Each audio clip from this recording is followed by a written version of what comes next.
¿En quién? En Pablo. A partir de este capítulo, todo se enfoca principalmente en la obra hacia los gentiles de la mano del apóstol Pablo. Si nos fijamos en el capítulo anterior, ocurrió algo, fue parte de lo que predicó nuestro hermano José Juan la semana pasada y tenía que ver con una lámina que no podemos ver otra vez porque no pasa la...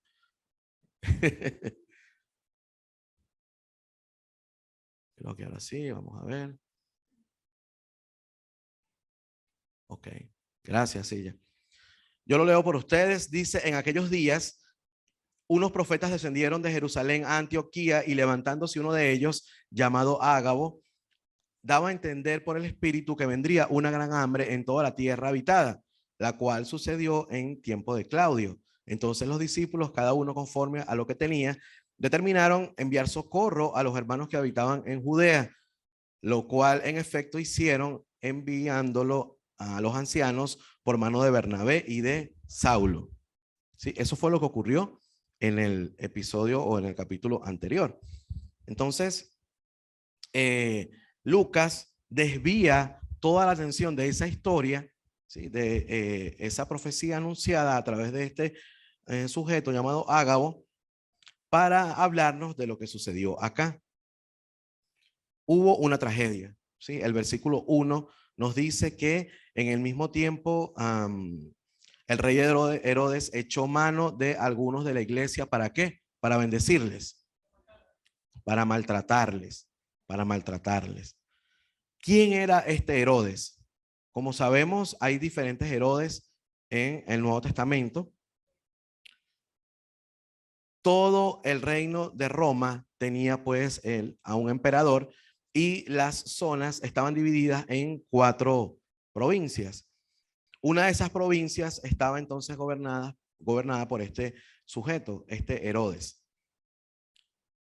Herodes, para la época que nace Jesús, había uno que también se llamaba Herodes. ¿Cuál era? Herodes el Grande. Y desde la conversión de Saulo, no vemos nada más entonces que habían solamente sacerdotes, eran los que estaban como saboteando la obra de Dios. Solamente eran sacerdotes, eran solamente judíos los que hemos venido viendo que estaban atacando a la iglesia. Sin embargo, a partir de este punto, Herodes comienza a tener participación. Herodes Agripa, este sujeto Herodes Agripa, es nieto de Herodes el Grande. ¿Sí? De alguna manera también tenía parte de su sangre, también era judía. Él se dio cuenta que para ganarse el beneplácito del pueblo judío, tenía que maltratar a esa secta, a ese grupo de locos que estaba hablando acerca de Jesús. Y él se dio cuenta que dándole muerte a Jacobo, entonces, como eso le agradó, entonces dijo, voy a hacer otra proeza. Estas dos cosas no ocurrieron simultáneamente.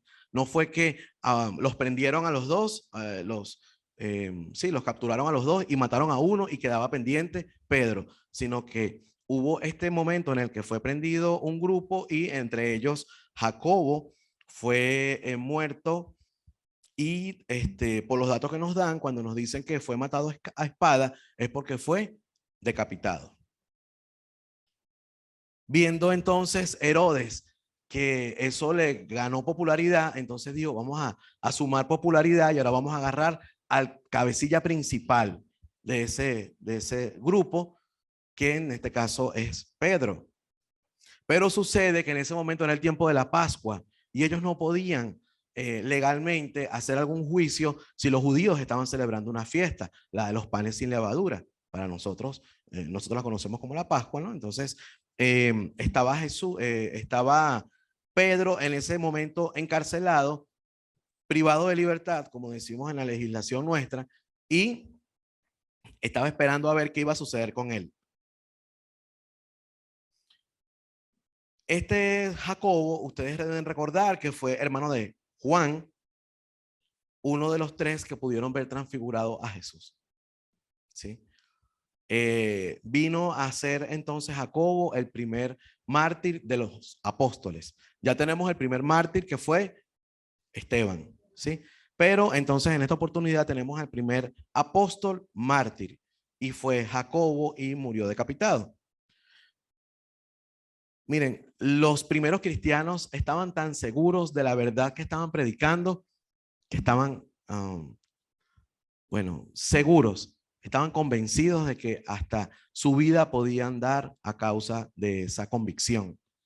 Estaban tan seguros del reino de Dios que no tenían ningún problema en perder su vida a causa de predicar aquello por lo cual ellos fueron rescatados. Entonces Herodes, viendo que esa muerte agradó, arrestó a Pedro y ese hecho entonces sucedió, como les dije, en medio de la Pascua. Pedro estaba fuertemente custodiado. Ahora vamos a leer juntos el versículo 5. Dice, así que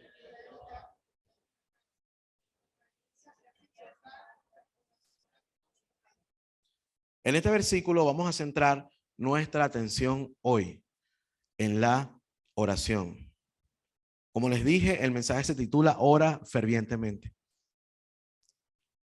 A ver, ¿ustedes creen que la iglesia en este momento, en el momento que fue capturado Jacobo, habrá orado por Jacobo? Sí, claro, así como estaban orando por Pedro. Ellos probablemente hicieron una oración también ferviente por la liberación del apóstol, para que Dios resguardara su vida, para que Dios lo librara del mal y para que esa injusticia que se estaba cometiendo, porque él no había cometido delito tampoco, cesara y fuese puesto en libertad. Pero Jacobo glorificó a Dios entregando su vida. La iglesia glorifica a Dios también entregando su vida a Dios, confiando en Dios, aceptando su voluntad. Amén. Aun cuando probablemente haya oraciones no contestadas. Y aun cuando haya oraciones contestadas, pero no a nuestro favor. No sé cuántas oraciones has hecho al Señor y aún no han recibido respuesta a esas oraciones. Desconozco cómo está tu vida de oración en este tiempo. Solamente tú puedes saberlo. Pero es necesario que alimentes tu relación con Dios por medio de la oración. Gloria a Dios, porque en nuestro ministerio hay muchas personas de oración. Amén. Amén. Hay muchos hombres y mujeres de oración. Pero en algún momento ojalá podamos decir, gloria a Dios, porque todos somos hombres y mujeres de oración. Amén.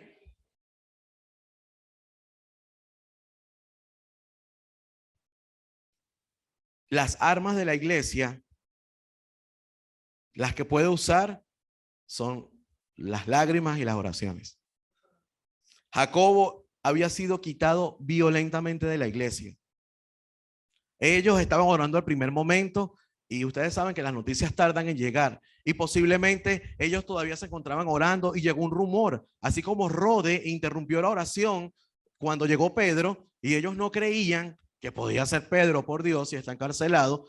Probablemente ellos estaban en una reunión similar, estoy especulando, y de pronto llega la noticia, un rumor, parece que el apóstol murió. No, no, no, eso no puede ser. No, no, no, no. Sigamos orando. Y llega otro comentario de otra persona que llegó de la calle. Parece que los rumores son ciertos. Jacobo fue decapitado. No, no, no puede ser. Sigamos orando.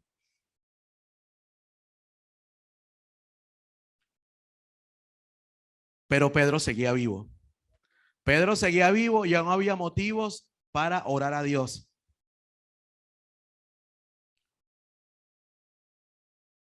Valía la pena seguir orando con fervor, aunque hayamos venido de un episodio triste.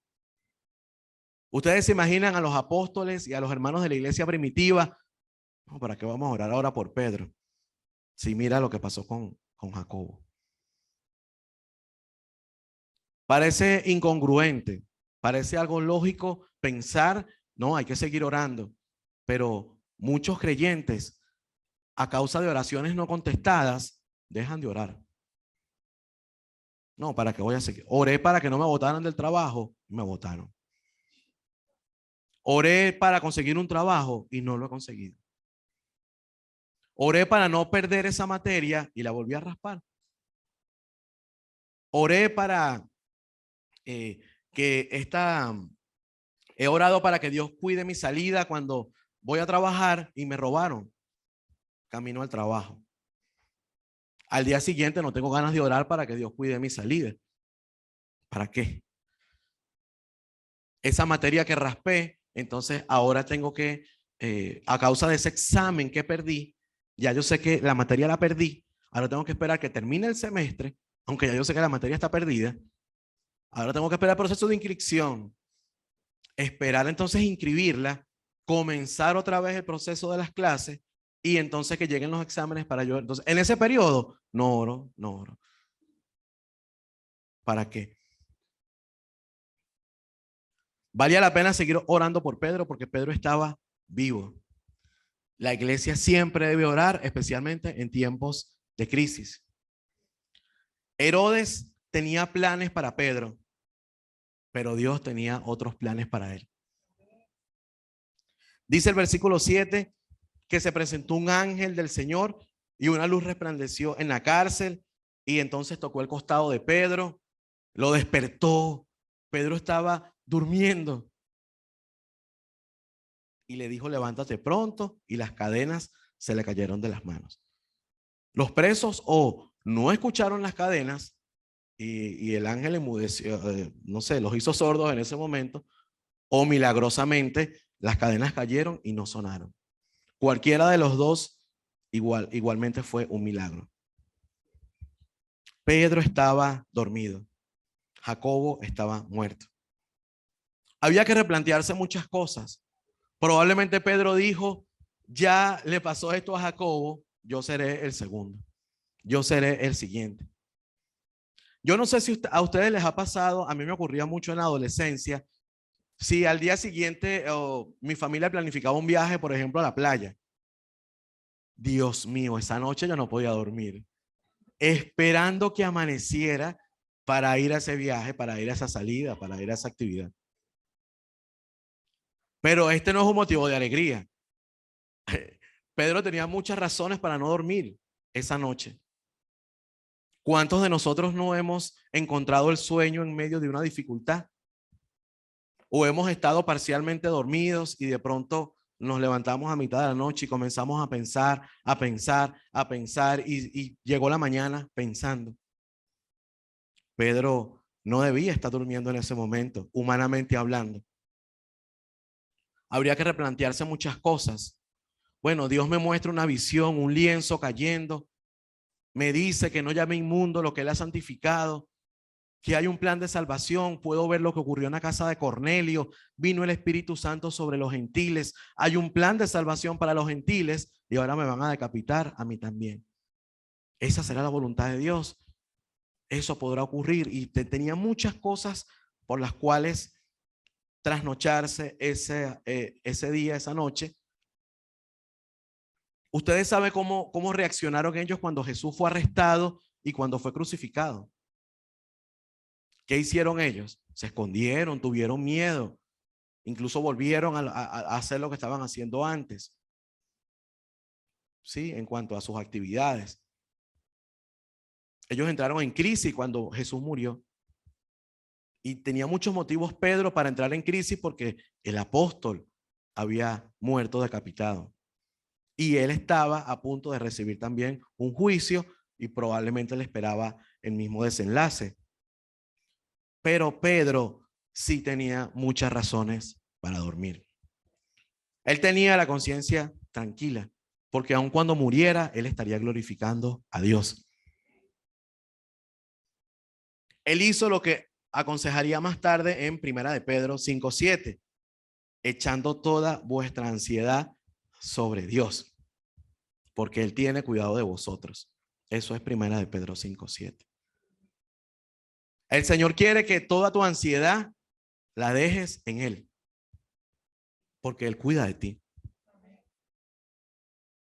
Entonces de repente aparece este ángel, irrumpe en esa escena Pedro estaba quizá allí, bueno, durmiendo muy incómodamente, o cansado, maltratado, deteriorado, vuelto nada. Pero Dios entonces utilizó a este ángel que le dijo, sígueme, y él con esa guía y con esa protección pudo salir. Fue algo extraordinario. Ya conocemos nosotros lo que representó, que de una manera sobrenatural él fuese sacado de la cárcel. Los hermanos del discipulado, esta historia para ellos no es tan común como para el resto, pero este fue un acontecimiento extremadamente precioso porque era prácticamente con la seguridad que él tenía en esa custodia, salir sin ser escuchado y pues de todas esas puertas que se abrieron para él poder llegar hasta donde estaban sus hermanos orando por él. Él incluso pensaba que era una visión, otra más como la que tuvo con el tema del lienzo. Él dijo, esto no puede estar pasando, esto es demasiado bueno para ser verdad. Interrumpen mi sueño en medio de la cárcel y resulta que ahora estoy fuera de la cárcel. Esto es demasiado bueno para ser verdad. Lo mismo debe pensar alguien cuando un día bota la cédula, sacarla. Pero a la mañana siguiente hay un operativo y entonces entra, no hay casi cola.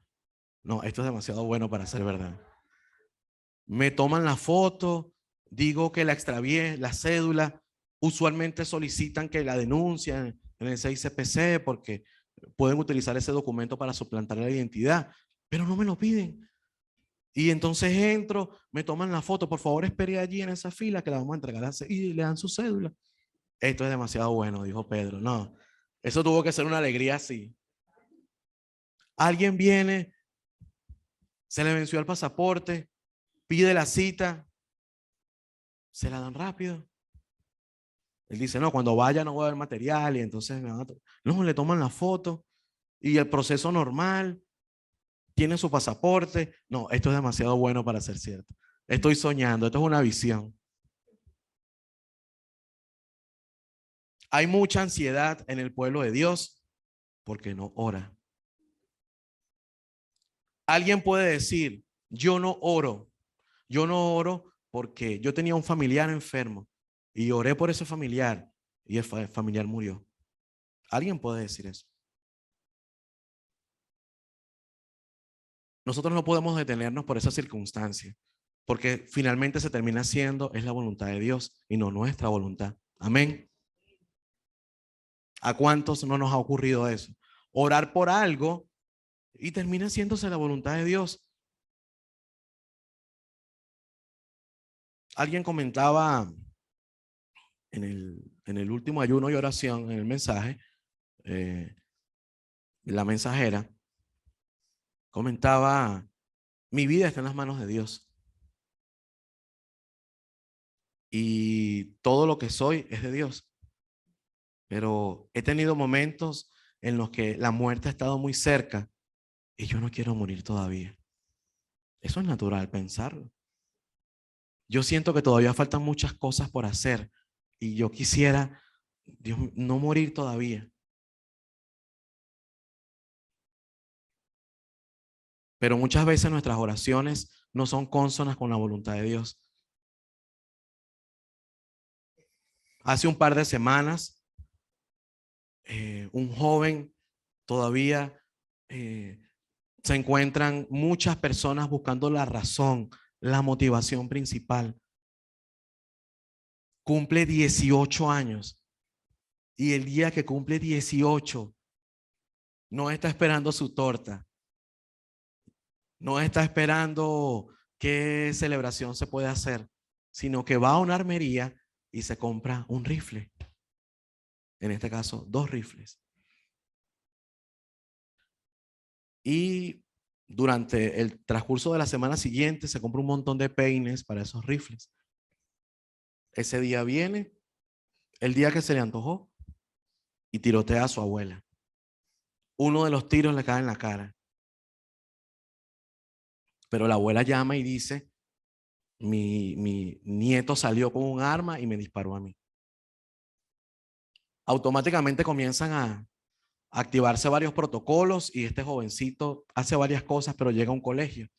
Y ya en el colegio sabían lo que es un tirador, pues, con un rifle y con una cantidad de municiones impresionante. La policía está sorprendida de la cantidad de balas que tenía ese muchacho encima para disparar, pues. La gente empezó a orar porque en el colegio comenzaron a avisar, hay un tirador en el colegio. ¿Cuántas madres no empezaron? Que no sea mi muchacho el que sea uno de los caídos. Pues hubo muchas oraciones que no fueron contestadas favorablemente. Porque algunos habrán dicho, Señor, con mi hijo, que se haga tu voluntad. Pero Dios contestó, pero no fue favorable para esa persona. Aceptar que su hijo en la mañana se fue al colegio y que junto con otros 18, 19 niños fue tiroteado por otro muchacho. La policía cuenta que los niños de 10 años en su mayoría y 8 años con teléfono llamaban a sus papás, llamaban al 911. Por favor, vengan, no tarden en llegar.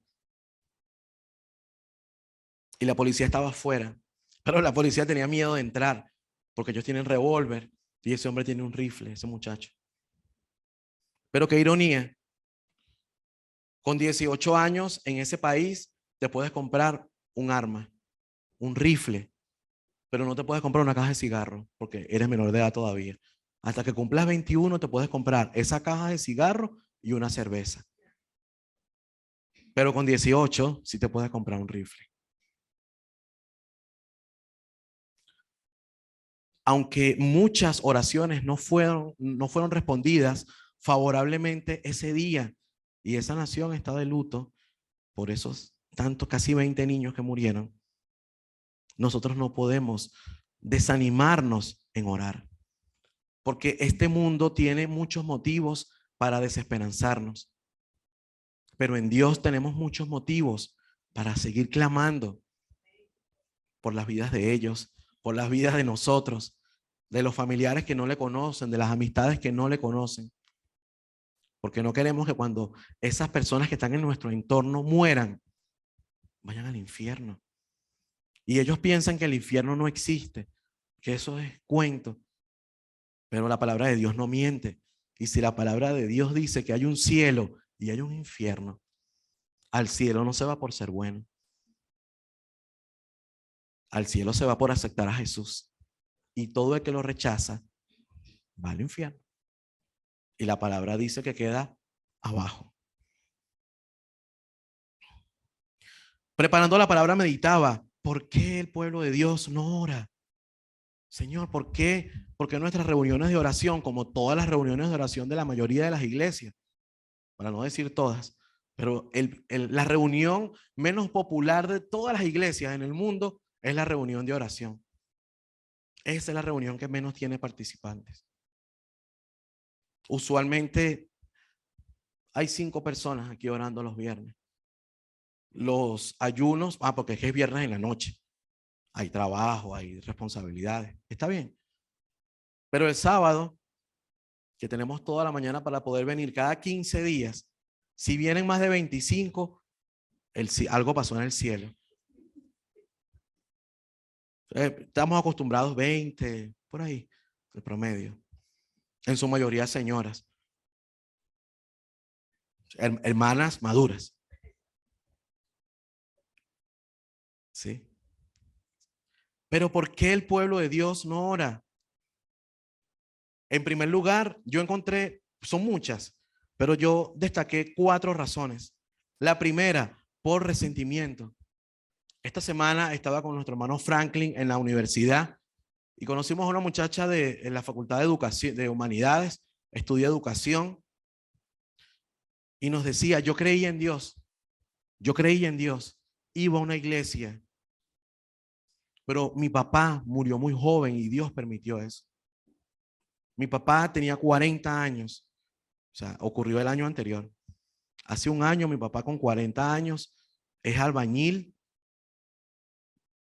profesional, pero pisó mal a una altura de dos pisos, cayó de cabeza y se partió la cabeza. Y yo le pedí a Dios que mi papá no se muriera. Y mi papá se murió. Por eso yo no creo en Dios. Dios, ¿cómo pudo permitir eso? Muchas personas no oran por resentimiento. Y dentro del pueblo de Dios hay muchas personas resentidas con su iglesia, con sus hermanos, con su familia, con Dios.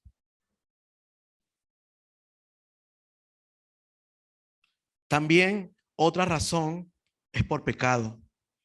Ciertamente el pecado nos hace sentir mal porque defraudamos a Dios. Nos sentimos sucios, cochinos, defraudamos al Señor.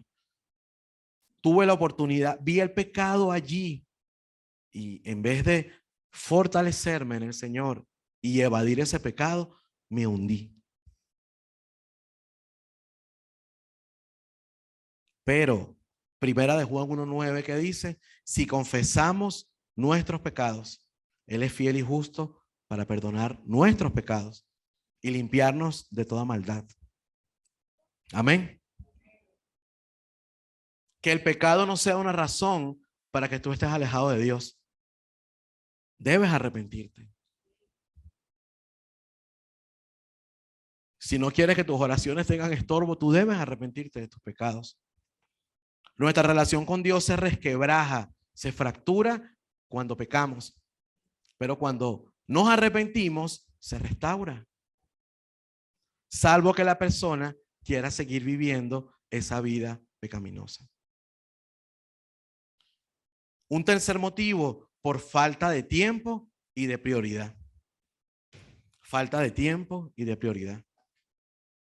No tengo tiempo para orar. ¿Cómo? Estoy muy ocupado.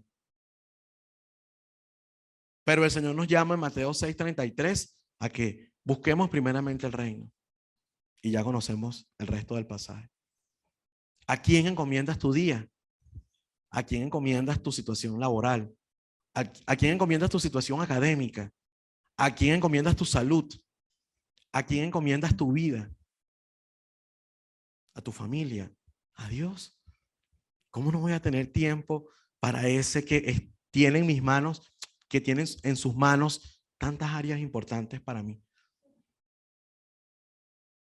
¿Vives muy ocupado para estar a solas con Dios? Debes responder esa pregunta. Y en cuarto lugar, simplemente falta de deseo. No quiero orar. No quiero.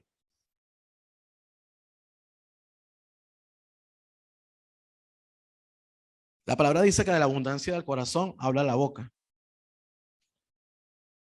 A mí me cuesta creer que alguien con sus acciones muestre algo que internamente no esté viviendo. ¿Sí? Es decir, sería incongruente para mí escuchar que alguien diga, yo no vengo los viernes y yo no vengo los sábados, pero yo tengo el altar de oración en mi casa y yo derramo mi corazón diariamente orando a mi Dios, pero a la iglesia no vengo a orar. Wow, no sé. Para mí es un poco incongruente eso. ¿Por qué? ¿Por qué no querer también orar con tus hermanos congregacionalmente? ¿Cuántos episodios no hemos visto del libro de Hechos donde la iglesia oraba junta? ¿Y por qué si tú tienes una relación con Dios tan estrecha y tan íntima y tan especial de oración, quieres orar en tu casa solo siempre? No sé. Pero gloria a Dios que una persona no venga y tenga una relación muy fortalecida con el Señor en la oración. Pero es tiempo de despertar. Les tengo noticias, estamos en pandemia. Y la pandemia llegó para quedarse. Muchos se desanimaron con la pandemia.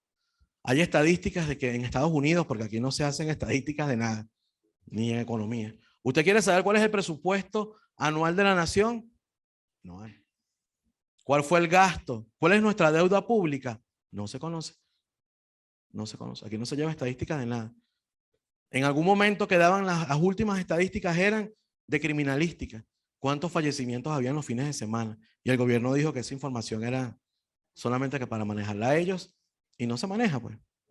No hay estadísticas. Pero en otros países sí hacen estadísticas y algunos piensan, de acuerdo a las estadísticas, que el 40% de las personas que dejaron de asistir a una iglesia en pandemia ya se apartaron. Hay personas que no se adaptaron al Zoom y a la virtualidad y abandonaron. ¿Cuántos éramos nosotros antes de la pandemia? Yo no lo sé, lo saben ustedes. ¿Y cuántos hay ahorita en este tiempo? Bueno, eso es producto de la pandemia. Pero nosotros tenemos una decisión que tomar. Nos quedamos allá abajo, es decir, derrotados, caídos, deprimidos, desconsolados, o nos levantamos con la mano del Señor.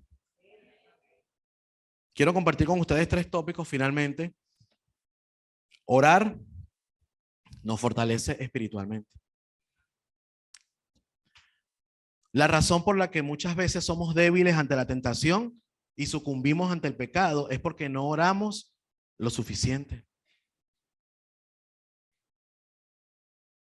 El pecado juega con nosotros porque nosotros no oramos. No debemos orar solamente en los tiempos de tentación. En todo tiempo debemos orar, siempre. La oración diaria es como un músculo espiritual que se debe fortalecer continuamente. ¿Con qué se fortalece el músculo de la oración? Orando. Imaginen a un atleta de alto rendimiento versus una persona que va al gimnasio una vez al mes o 2 veces al mes o tiene muy poco contacto entrenando su cuerpo. No puede pretender que solamente con fe va a vencer a una persona que tiene una disciplina con algo. No podemos pretender tener victorias espirituales importantes si nosotros en el campo de batalla espiritual no estamos entrenados con la oración. Hay peleas que se ganan solamente orando.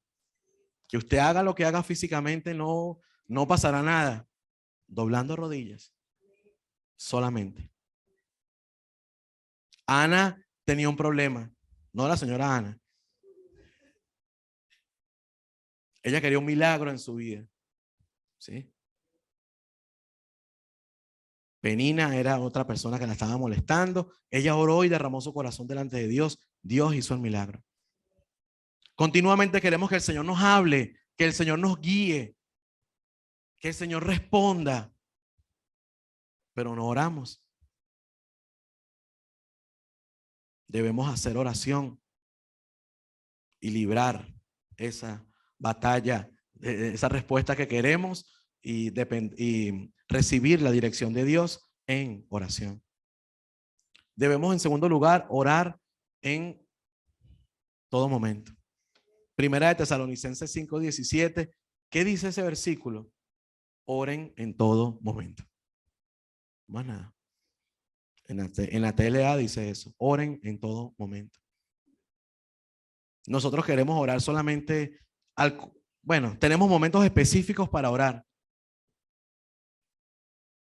Y pretendemos que con eso ya yo soy un hombre de oración.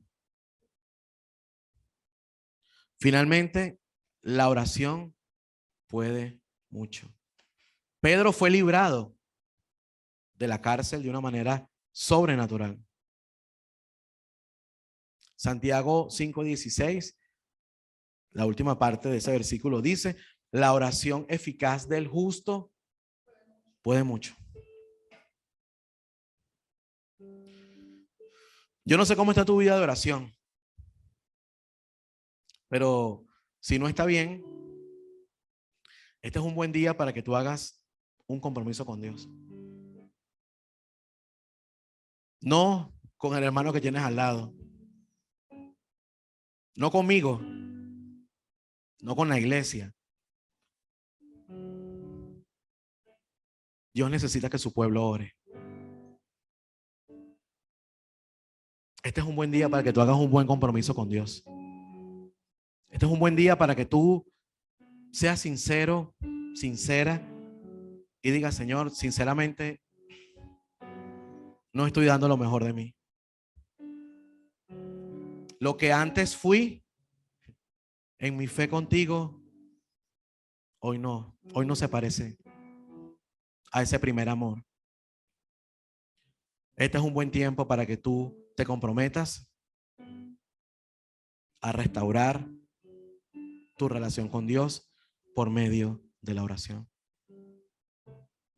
El Señor hace cosas nuevas. Él conoce tus angustias, tu sufrimiento, tu dolor, tu enfermedad, tu lucha. Él la conoce. Pero también quiere que hagas un esfuerzo. El ángel pudo sacar a Pedro de la cárcel solo, así, y ponerlo en la casa donde estaban los hermanos orando, pero le dijo: levántate, porque también tenemos que poner de nuestra parte. Dios no va a hacer todo por nosotros. Dios tiene el poder, la disposición, las armas, tiene todo. Solamente te pide: ora. Y Él te pregunta hoy: ¿qué pasa con tu tiempo de oración? ¿Por qué descuidas tu tiempo de intimidad conmigo? Oro que Dios rompa toda apatía espiritual que pueda estar presente en este tiempo. Yo oro que Dios rompa toda apatía espiritual que pueda estar presente. Cualquier desánimo, queja, resentimiento, inconformidad, descontento. Dios quiere a su pueblo alerta, no preocupado. La preocupación déjamela a mí, dice el Señor. Es tiempo de restaurar aquello que fue roto a causa de un problema, la pandemia, un rumor, ¿sí? Alguien habló mal de nosotros. Nos sentimos heridos, afectados. Pero es tiempo de dejar que Dios restaure todo. El cemento tiene un atributo para hacer muchas cosas. Cuando estaban haciendo algo aquí atrás de esta pared, hicieron un hueco exactamente allí donde está el videobeam. Sí lo sabe. Hicieron un hueco enorme allí. Lo abrieron entre semanas. Necesitaban pasar los materiales de allá al frente para ese lugar allá atrás. Por allí pasaron cemento, arena, piedras, etc. Y el cemento selló. Todo ese agujero quedó tapado. Con una mandarria rompieron todo eso. Y con cemento quedó todo pintado, sellado. O sea, todo quedó intacto. La pintura no era suficiente, el cemento. Pero yo creo que tenemos un Dios que es más poderoso que el cemento. Sí. Yo creo en un Dios que puede no solamente sacar a Pedro de la cárcel y llevarlo afuera y dejarlo libre. Yo creo en un Dios que puede sanar enfermedades. Yo creo en un Dios que tiene el control. La vida de mi familia la tiene en sus manos. El bienestar de mis hijos cuando van a la escuela. Yo no estoy con ellos, pero Dios está allí. Dios está allí. Y en medio de ese problema que te tiene abatido, que te tiene desesperanzado, a veces quieres tirar los guantes y decir ya. Pero Dios quiere tener una relación más íntima contigo, pero no te va a obligar. Si tú no lo buscas, nada va a pasar. Si tú no dices: Señor, ya estoy harto ya de las cosas, porque lo que ofrece este mundo es temporal. ¿Qué te tiene atado a este mundo? ¿Qué te separa de la mirada de Dios en este tiempo? Un buen trabajo, un buen sueldo, cosas que te ofrece este mundo, estabilidad, no sé, un matrimonio sólido, una carrera brillante, una profesión brillante. Pero cuando tú te vayas de este mundo, nada de eso te vas a llevar. Y eso es importante, que nosotros aquí trabajemos y sustentemos a nuestras familias. Qué precioso es que le demos a nuestros hijos lo que ellos necesitan y que nosotros nos sustentemos, pero que haya un balance en nuestra vida. que así como este mundo requiere que yo me esfuerce por cosas materiales, también requiere mi espíritu que yo me esfuerce por lo que solamente puede proveer Dios. Lo que mi espíritu necesita no lo voy a conseguir en el Sambil, no lo voy a conseguir en un centro comercial. Lo que mi espíritu necesita lo consigo en su palabra y lo recibo solamente de Dios. Y por mucha estabilidad que yo tenga en este mundo, si no estoy bien con Dios, mi espíritu está mal. Y eso me va a llevar a pecado. Y a ese lodo del que tal vez estábamos nosotros hasta el cuello y Dios nos sacó. Nosotros sabemos que todo lo que ofrece este mundo es temporal. Nuestros hijos, nuestras propias vidas. Merece la pena que en este día nosotros meditemos en la importancia que tiene lo que no se ve, lo intangible, el reino de Dios. Amén. Vamos a ponernos de pie y dejemos este tiempo delante de nuestro Dios, por favor. Señor, Padre Celestial, yo quiero agradecerte, Señor, por este día, por este mensaje, Señor, por este pasaje bíblico que tocó mucho mi corazón, Señor. Porque la oración de tu pueblo es importante, Señor. No porque tú la necesites, Padre, sino porque la necesitamos nosotros, Señor. Tú eres nuestra fortaleza, Señor, nuestro amparo, nuestra roca fuerte, Señor. Pero si nosotros no estamos fortalecidos en la oración, Señor, ¿de quién vamos a depender? Yo te pido, Señor, que bendigas a cada uno de mis hermanos, Señor, en esta semana que hoy comienza. Gracias por el esfuerzo que ellos hicieron para poder venir esta mañana a escuchar tu palabra. Bendícelo, Señor. Bendice a sus familias, Padre. Bendice también a los que están conectados por internet y están escuchando esta predicación de manera digital, Señor. Yo te pido, Padre, que tú nos ayudes a fortalecernos en la oración, Señor. No porque lo necesite la iglesia, no porque lo necesite mi hermano, no porque lo necesite la sociedad, es porque yo necesito estar fortalecido contigo, Señor. Y quiero orar continuamente, Señor. Gloria a Dios por lo que nos da, Señor. El trabajo, los estudios, Señor. La carrera que tenemos, nuestra preparación, nuestras familias, Señor. Gracias por hacer de nosotros tantas cosas, Padre. Ayuda, Señor, a que esas cosas no opaquen algo que es imprescindible para nosotros como creyentes, Señor. Y es apartar tiempo continuamente para orar, Señor.